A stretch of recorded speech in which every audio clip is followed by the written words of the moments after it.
He did not remember choosing this life, yet every morning it chose him. The boy learned early that poverty was not just the absence of money, it was the presence of weight. A weight that pressed on the chest when hunger knocked, that bent the spine when expectations grew louder than hope. He was born into a world that never explained itself to him. A world that spoke in codes, connections, influence, privilege, languages he was never taught.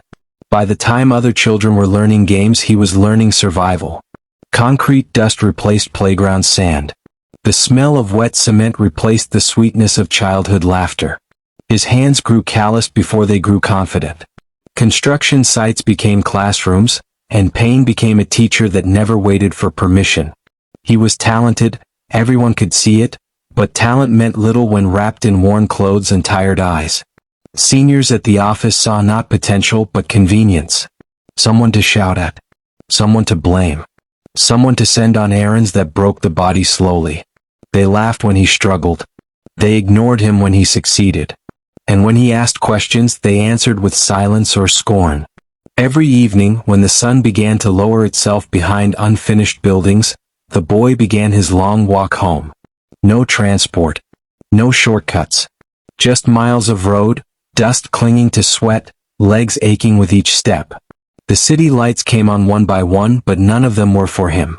He arrived home late, always late, too tired to complain, too young to quit. Sleep was short. Dawn was cruel.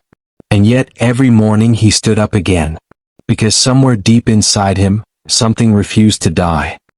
Among all the noise, there was one voice that did not shout. His boss was not a savior, not a miracle, but he was something rare, fair. He spoke calmly. He corrected without cruelty. And when the boy worked late, he noticed. When drawings improved, he acknowledged it. Small words, simple gestures. But to a boy starving for validation, they felt like light through a crack in the wall. For 5 years, that office became more than a workplace. It became direction. The boy learned discipline there. Learned precision. Learned that buildings were not just structures but promises. Promises that must stand long after people are gone. His boss taught him that if you build carelessly, lives collapse with your mistakes. The boy absorbed everything. Stayed back after hours. Redrew plans at home under dim light. Asked questions even when mocked.